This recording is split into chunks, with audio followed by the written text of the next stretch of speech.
Ողջունում եմ ձեզ։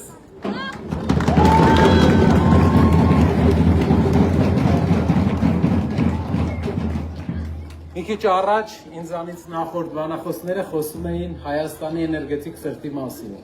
թե ինչ է տալիս մեծամորը ամբողջ Հայաստանին, լուսավորում է ամբողջ Հայաստանը, իսկ ինչ է տալիս Հայաստանը մեծամորին։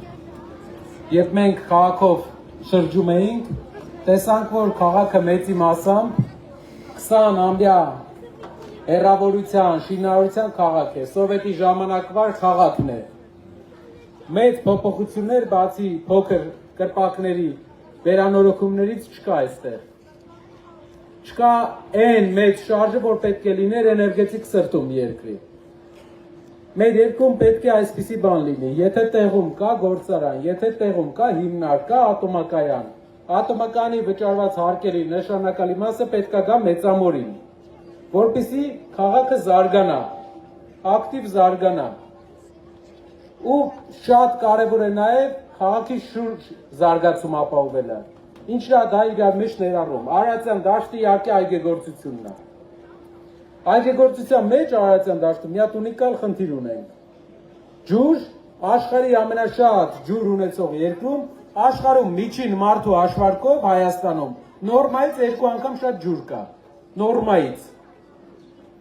Հայաստանի ջրի ընդամենը 5%-ն է օգտագործում հայը, Հայաստանի քաղաքացին, 95%-ը թողում է գնա, բայց Արարատյան դաշտում, Արմավիրի մարզում ընդհանրապես, ժողովուրդը ջրի խնդիր ունի, ինչն է պատճառը, պատճառը ոռոգման համակարգերն են, որ հին ոռոգման համակարգեր են դրած, որոնց վրա ոչ մեկ գործ չի արել, պատճառը այն է, որ այս հարստությունը, որ Աստված մեզ տվել է, անգամ այս հարստությունը չեն կարողանում տնօրինենք նորմալ։ 95% ջուրը թողում են գնա։ Սևան Հրազդան կասկադով ոռոգման համակարգը ավելի շատ ջուր գալու տարբերակը շատ անգամներ պետությանը առաջարկվել է։ Դա հնարավորություն կտար ընդհանրապես Արմավիրի մարզին ու Արարատյան դաշտին լրիվ նոր շունչ ունենալ։ Ջուրը պետք է խնդիր չլինի, իսկ ջուրը խնդիր չի լինի այստեղ, եթե մենք լուծենք Սևան Հրազդան կասկադի մի շարք խնդիրներ։ Հիմնականում դեպի Սևան եկող ջրի Եղեգիսի տեղը դեպի Սևան եկող ջրի հոսքի ավելացումն է, 70 միլիոն կուբամետր ջուր կարա գա Արարատյան դաշտ։ Ու այս խնդիրները ավարտվեն։ Երկրորդ խնդիրը վարկերն են։ Ով վարկ ունի։ Տոկոսները կա, որ 15-ից ցածր է։ Ուրեմն հարևան Վրաստանում վարկերի տոկոսները 8% է։ Հայաստանում 15, 18, 20, 25, մինչև 24 հասնում է էֆեկտիվ։ Վրաստանում երկրի ղեկավարը բիզնեսմեն է, ասում են բիզնեսմեն է երկրի ղեկավարը, դրա համար վարկերը 8% են։ Հայաստանում երկրի ղեկավարը լրագրող է, վարկերը 20% է։ Բիզնեսմենի լավ կառավարումը այժմ վարկերն են։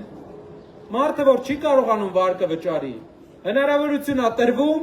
իրեն, եթե մի տարի չի կարողացել վճարի, մեր ծրագիրն է, հնարավորություն է տրվելու 18 ամիս, եթե չի կարողացել վճարի, որպեսզի նա ուրիշ տեղ աշխատանք գտնելուց հետո սկզբնական վարկը չի քաշվելու, դակն չի քաշելու փողը։ Թույլ է տալու մի տարի մարդը իր ֆինանսական վիճակը կարգավորի ու իր հարկերից է վարկի տոկոսները փակվելու։ Մի քիչ պարզ բացատրեմ, եթե մեկը 1.5 տարի ուշացած վարկ ունի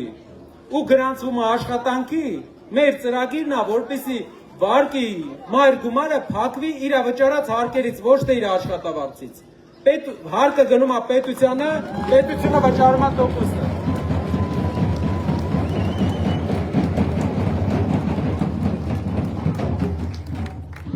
Մեր ընդհանուր երկրին մեծամոր այնպիսի համայնք է, որ գործազրկության խնդիր փառք Աստծո չկա։ Տա Աստված, որ Հայաստանի մյուս համայնքներն էլ այս խնդիրը չունենան։ Եթե մենք վարկերի առումով, գյուղատնտեսության առումով լավ լուծումներ առաջարկենք, զարգանալու շատ տեղ կա, եւ իրար հետ մենք դա անելու ենք։ Միայն մեզ պետք է վարժ առաջնորդ, ով կբերի փոփոխություն մեր երկրին, որտեղ այս նույն վիճակով երկար տարիներ ապրելով մենք հետ ենք մնում կողքի երկրներից, հետ ենք մնում աշխարհից։ Դրա օրինակը այն է, որ մենք յուրաքանչյուր բախման ժամանակ պարտվում ենք, որովհետև հետ ենք տեխնիկապես։ Հայը ուժով, ուժեղ է, քաջությամբ ուժեղ է, բայց հետ է մնացել։ Դրա համար պետք է ուժեղ երկիր ունենանք, ուժեղ երկիր ունենալու համար էլ պետք է փոփոխություն մեր երկրում, փոփոխության համարն էլ համար 3։ Ճիշտ է։ Շնորհակալ եմ, ժողովուրդ ջան։